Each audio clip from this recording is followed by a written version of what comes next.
So it's interesting that Tim, you talked about if we love something, we're likely to take better care of it. My teacher used to say that a lot in regards to our own work with the environment, which has been part of our training at the monastery for many years. So what I wanted to do was just say a little bit about Buddhism, and in particular Zen, which is a particular tradition within Buddhism, with its relationship with the earth, and then do a simple meditation, and then maybe take some questions. An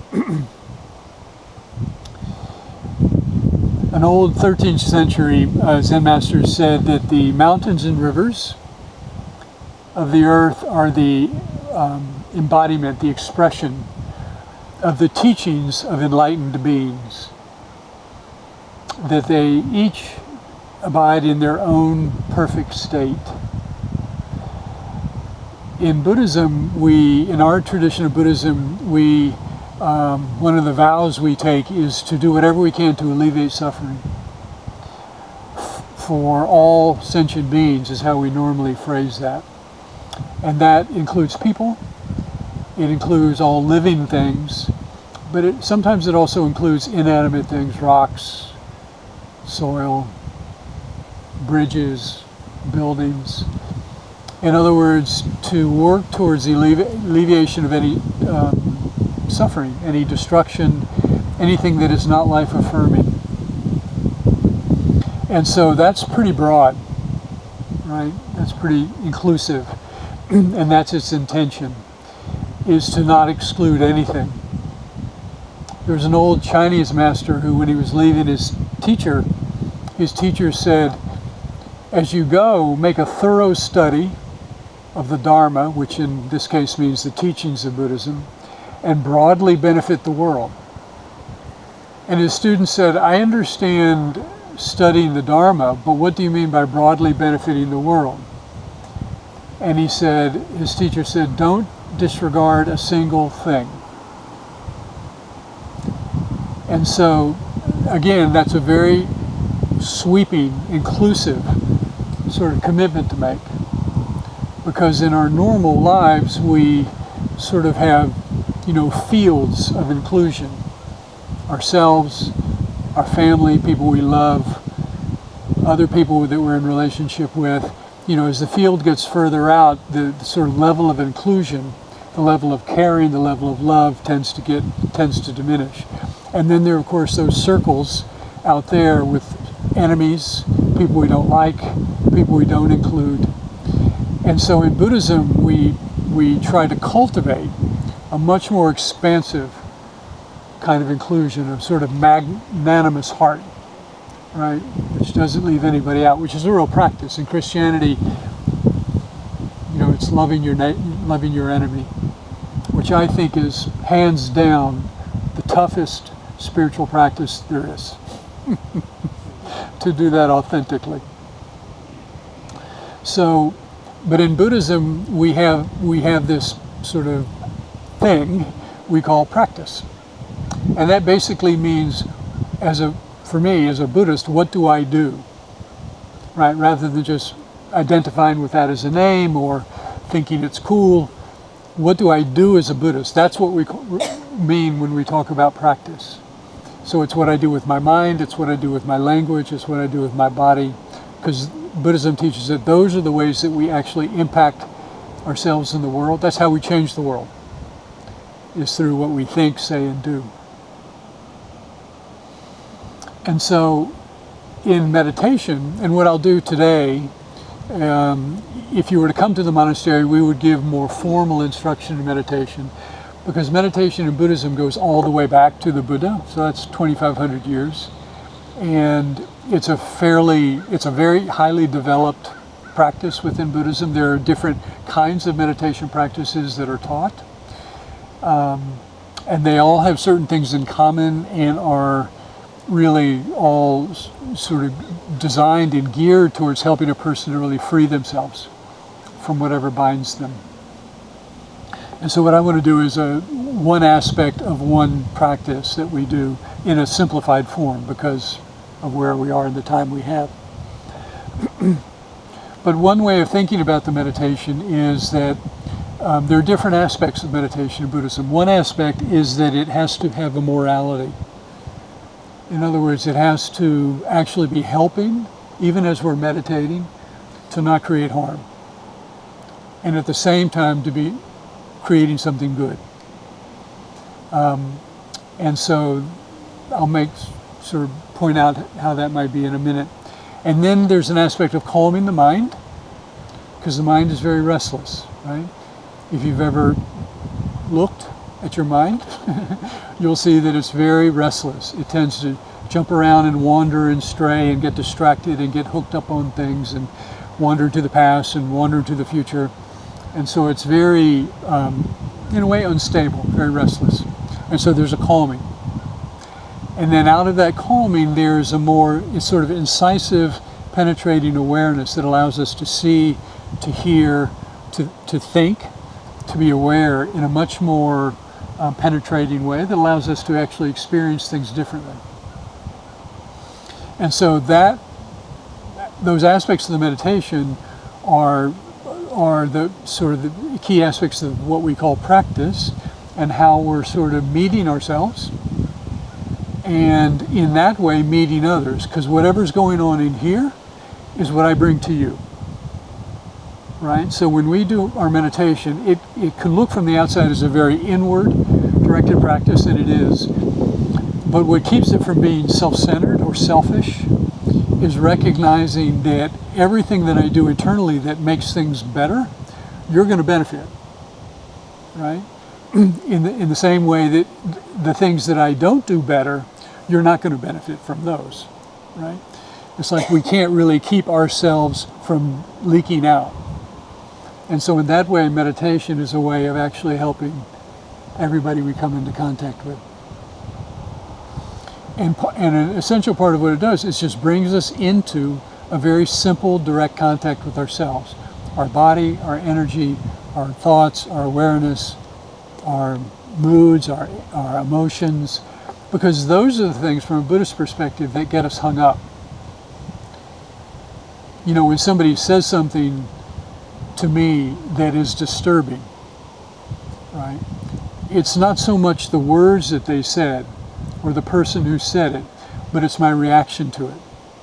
It's what did I actually hear? What am I doing with what I heard? Because there are a lot of different things I could do. There are different ways I could respond. And so one of the things that we really try and pay attention to when things arise within our meditation, we notice what's arising, but we're really trying to pay attention to is what is our response? What is our reaction? Because that reaction is sort of becomes the basis upon which I move forward. And that's what ends up causing trouble. But as that calms, as I become less reactive, then that reactivity is calming, so I'm not acting in ways that is not helpful. But I'm also coming into more intimate contact with myself and everything that I experience. You know, when you think about what allows us to do harm to anything, is when it becomes an object. I mean, think about a person that we care about, that we love, but in a moment then when we're hurting them, we're not actually loving them, right? And in that moment, they have to some degree become an object in our mind. We can become an object to ourselves where we hurt ourselves, which means we've kind of lost contact with our humanness, our humanity, or somebody else's humanity, and have turned them into something that is sort of less animate, less human, and that then makes it easier to cause harm. And so we certainly do that with the earth, right? We do that with things that, you know, for many of us, I mean, environmentalism can be based in, you know, wanting to preserve what I find beautiful, or wanting to preserve the river so I can fish there, or many other reasons, because in that way I benefit. And that's valid and can be a good motivator. But Buddhism encourages us to go further and to consider taking care of things for their own sake. Not because of what they do for us, but because they deserve to be in and of themselves. As this old teacher said, all things abide or exist within their own complete state. So it's not so much self-centered anymore, but it's just recognizing that everything has its own place in the world and to take care of it in that way.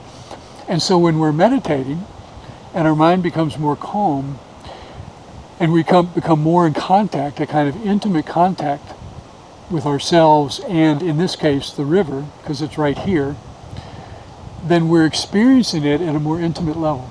It's like it comes alive for us.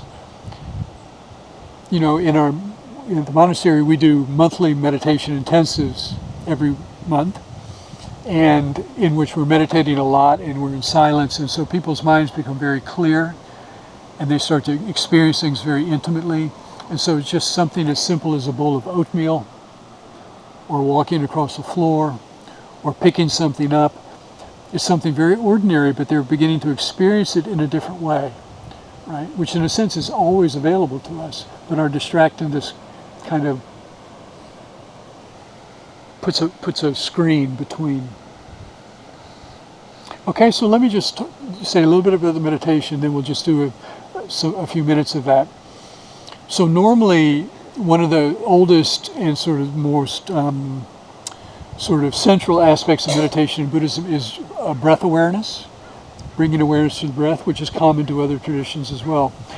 But what I want to do today, because that brings your attention to the breath, and what I want us to bring our attention to is this. Okay, so rather than bringing our attention to the breath, what I'd like us to do is bring our attention just to the moment, this present moment. And so if you would just take a meditation, sit in your chair in a way that's comfortable. It's good if your feet are flat on the ground. One of the things that the posture does is gives us stability. And if you are leaning against the back of the chair, that's fine, but try and as much as possible sit upright. There's kind of a balance in the posture of being alert and awake, but at the same time relaxed. And for this, why don't you can just let your hands rest on your thighs or on your knees. Okay, very simple. We usually use a different hand position, but for now this is fine. And then you can either close your eyes. We actually sit with our eyes a little bit open, helps us to stay more alert, but that takes a little bit of practice to get used to. So you might just gently lower your eyes. And then you're just going to bring your attention into your senses. And so your skin, your ears, your nose, right? Your eyes are closed, so you may not be taking in any visual cues. And you're not trying to do anything with those sensory experiences. You're not trying to have any particular experience. You're just trying to sit in the senses, in your body, in your mind, and think of yourself as a house with every door and every window open. And so all of these sensory experiences flow in, but because all the doors and windows are open, they just flow right through, so they don't get stuck on anything. So that you're not sitting and thinking about something or naming or describing what you're experiencing, telling a story, because then you start to move away from it, right? You start to get into a narrative. What we're actually trying to do is just stay with the experience itself, very plain, very ordinary, very simple, like water, right? We can't live without it, and yet it's very plain and simple.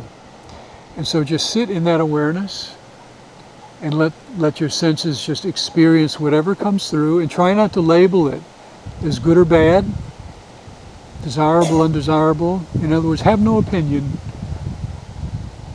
That's having every door and window open, right? You're not checking it as it comes in.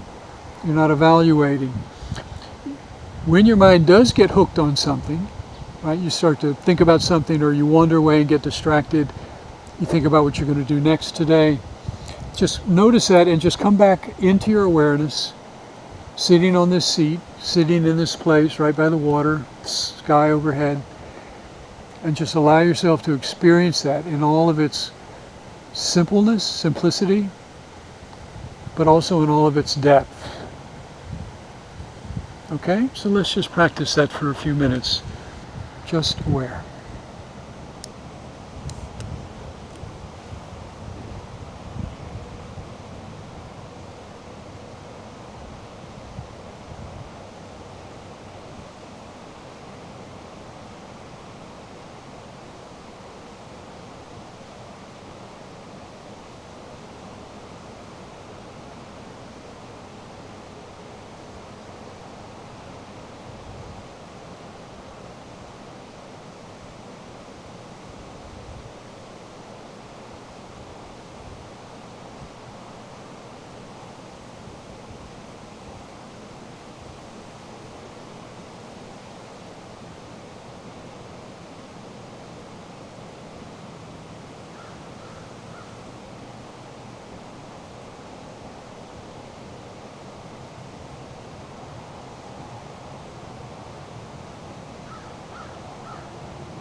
Remember that when your mind wanders, to just bring it back into your awareness.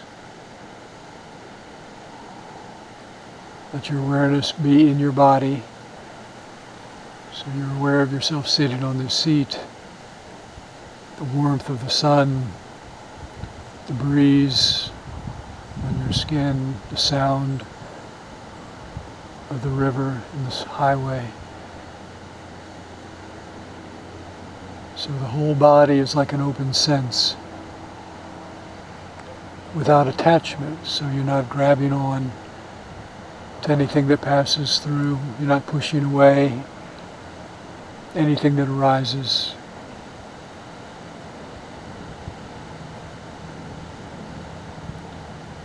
Walt Whitman said, be like the great earth. It doesn't complain. It doesn't argue. Or the sky, an image that we use a lot in it. Sky is boundless, it's vast. And it doesn't obstruct anything that passes through. Clouds, flying birds, planes, pollution.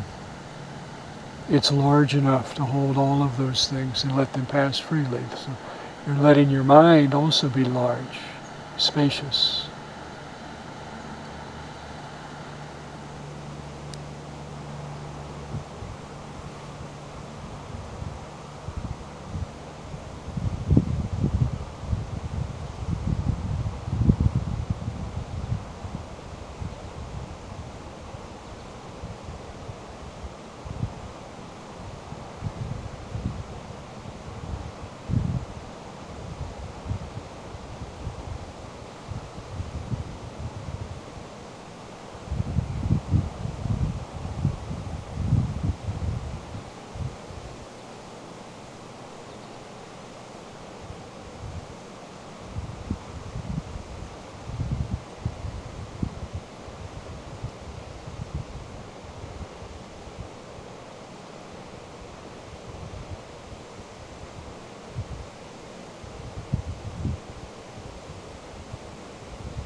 So why don't we come back together?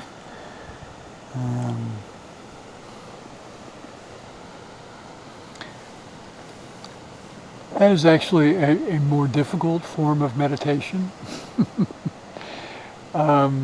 because there's nothing that you're sort of holding your attention to. That's why when we give meditation instruction, we usually start students out with the breath, because that's something you can sort of bring your attention to and kind of ground it in that experience, sensation of the breath. So this is akin to a form of meditation that is part of our tradition that is object-less. So you're not actually focusing on an object. And for that reason, it's more difficult, particularly for more beginning meditators. So if your mind wandered a lot, that's normal, right? Don't sweat it. That's normal. That's part of what we're developing, is the ability to actually even notice that, because it happens a lot and we don't even notice. And then just to bring it back. So any thoughts, questions?